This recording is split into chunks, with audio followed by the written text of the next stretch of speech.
Unified 911, anong matutulong namin sa'yo? Anya ti maitulong mi ken kapo. Anong may tatabang ko sa imo? Unsay akong ikatabang nimo? Ngini makadabang na misel ka no. Sa anumang wika o dialekto, may tulong na darating sa iyo.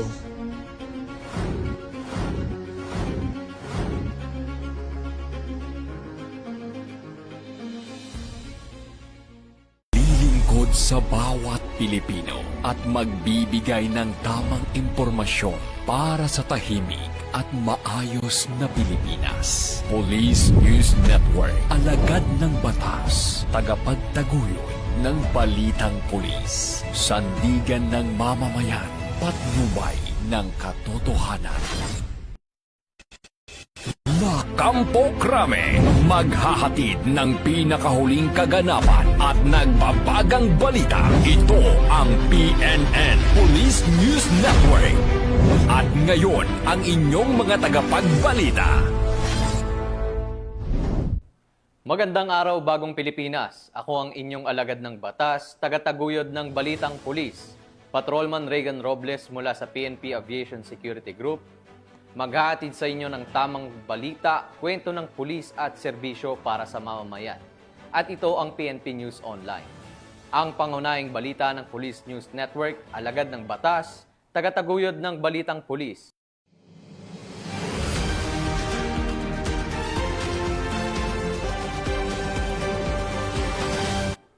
Narito ang mga balitang hatid ng ating PNN correspondents mula sa iba't ibang panig ng bansa.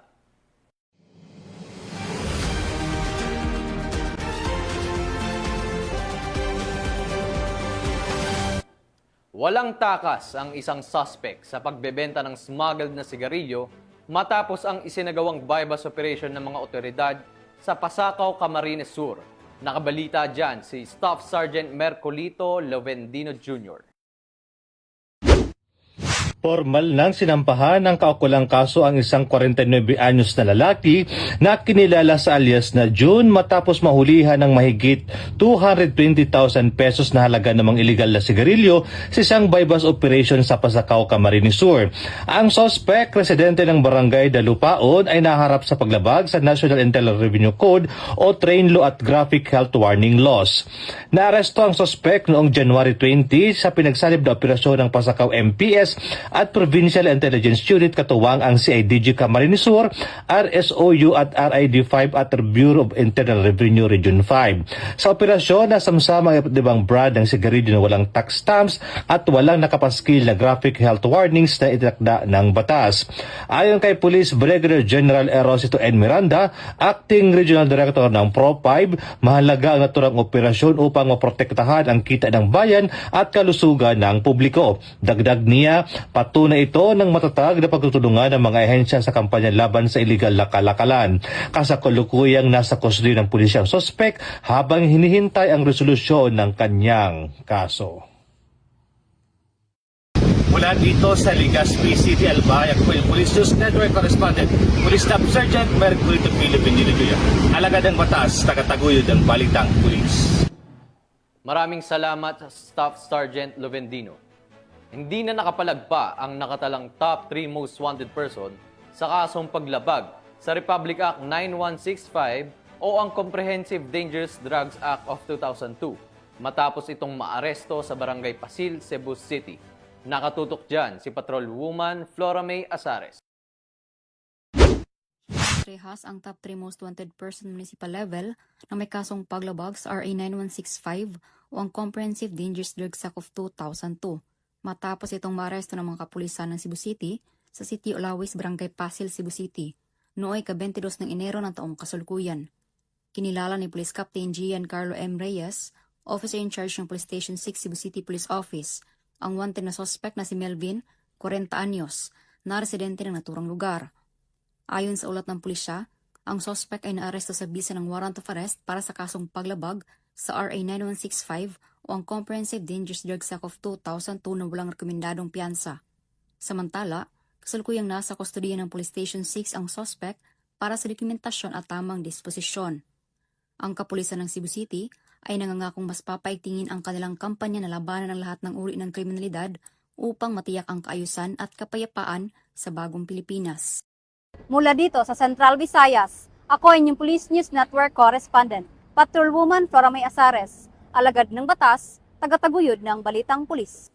Maraming salamat, Patrolwoman Asares. Naaresto ang isang street-level individual sa ikinasang bypass operation ng mga otoridad sa Osamis City. Ang detalye ng report mula kay Patrolwoman Jane Rose Bohol. Huli sa bypass, street-level drug personality timbog sa Osamis City.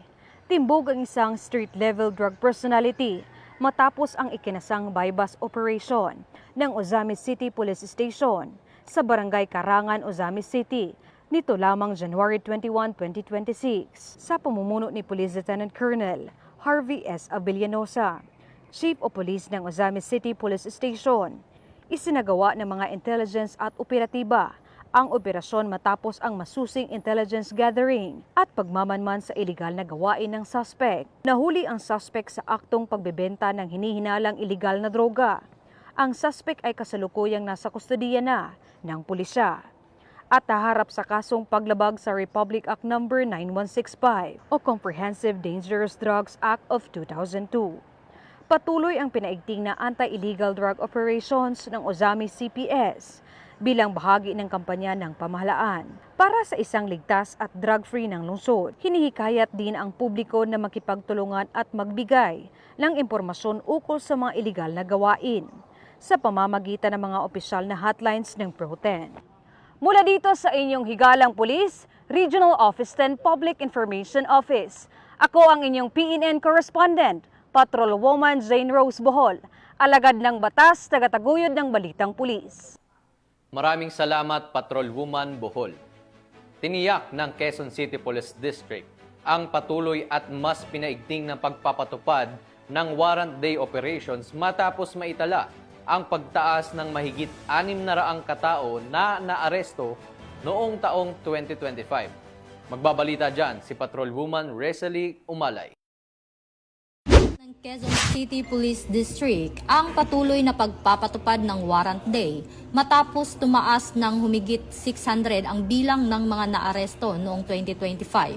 Ayon kay Acting District Director Police Colonel Randy Glenn Silvio, mula Enero hanggang Disyembre 2025, umabot sa 3,665 ang nadakip sa warrant day kumpara sa 3,042 noong 2024. Umay dagdag na 623 arestado. Sinabi ni Police Colonel Silvio na ang operasyon ay alinsunod sa agenda ng PNP sa ilalim ng Enhanced Managing Police Operations at itinuturing na best practice ng QCPD sa isinagawa tuwing Biyernes. Hinimok din niya ang publiko na makipagtulungan at i-report ang impormasyon tungkol sa mga wanted person sa pamamagitan ng E911 o QC Helpline 122. Ito ang bagong PNP para sa bagong Pilipinas, serbisyong mabilis, tapat at nararamdaman.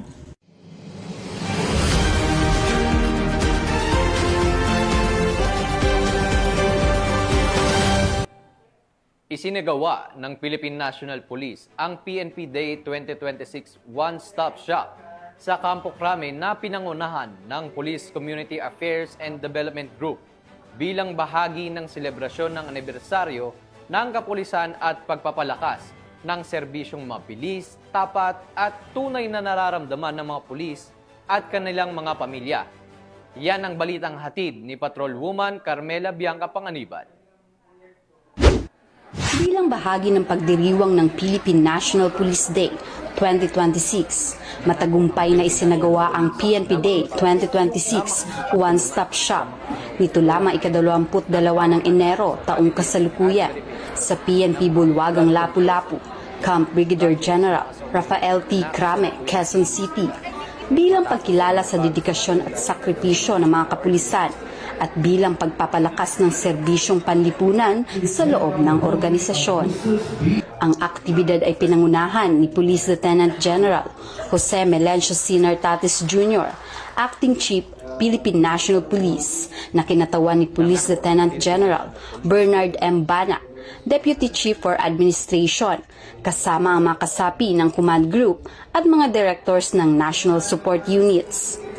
Pinangasiwa ng nasabing aktibidad ng Police Community Affairs and Development Group sa pamumuno ni Police Brigadier General Vina H. Guzman, Director PICA-G, katuwang ang Community Assistance and Development Division na pinangunahan ni Police Colonel Luis E. Gisik, Chief CAD.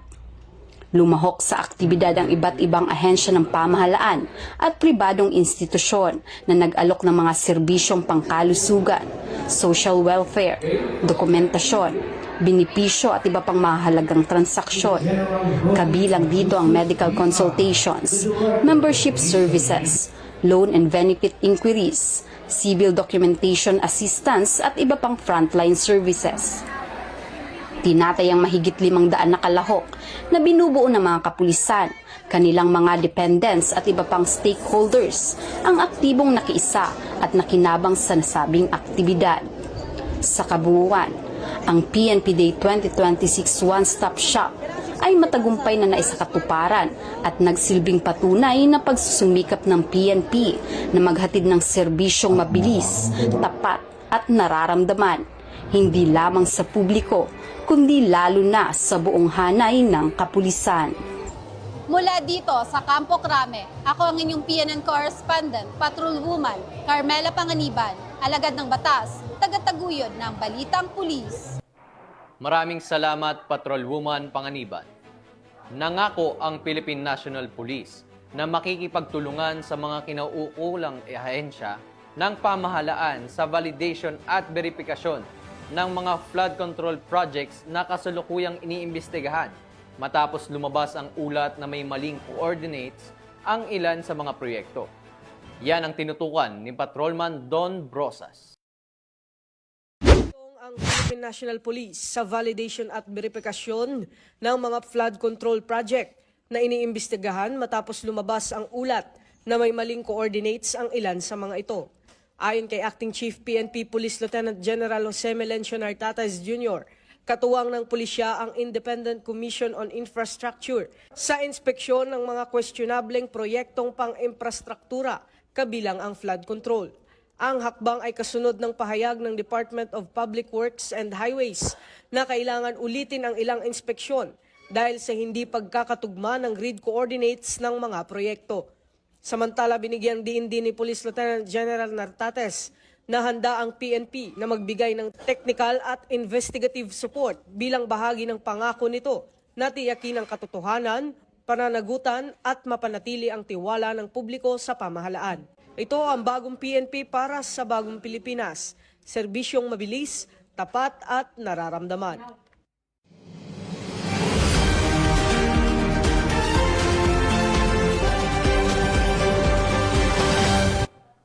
Umabot sa tinatayang 4 na milyong piso ang halaga ng mga puslit na sigarilyo na nasamsam sa isang joint checkpoint operation na isinagawa ng Philippine National Police at Bureau of Customs. Patrolman Edwin Baris sa report.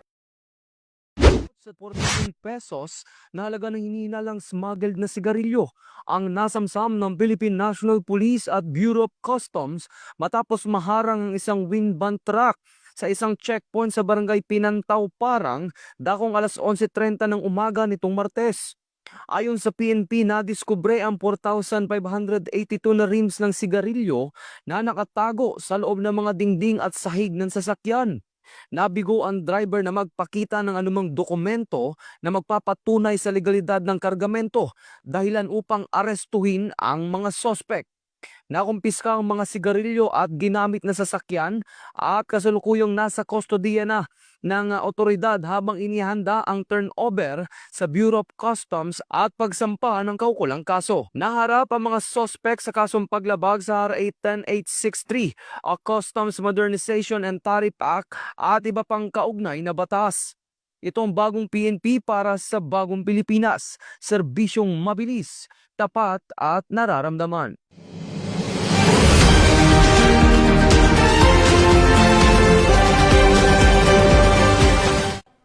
At yan ang mga balitang nakalap ng ating PNN correspondents mula Luzon, Visayas at Mindanao.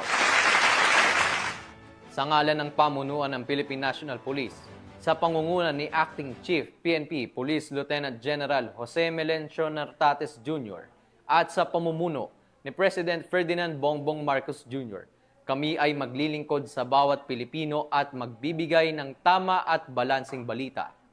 Mula rito sa tanggapan ng tagapag-ugnay ng Pambansang Pulisya, ako ang inyong alagad ng batas, tagataguyod ng Balitang Pulis, Patrolman Regan Robles mula sa PNP Aviation Security Group, maghahatid ng tamang balita, kwento ng pulis at serbisyo para sa mamayan. At ito ang PNP News Online, ang pangunahing balita ng Police News Network. At ito ang bagong PNP para sa bagong Pilipinas, serbisyong mabilis, tapat at nararamdaman.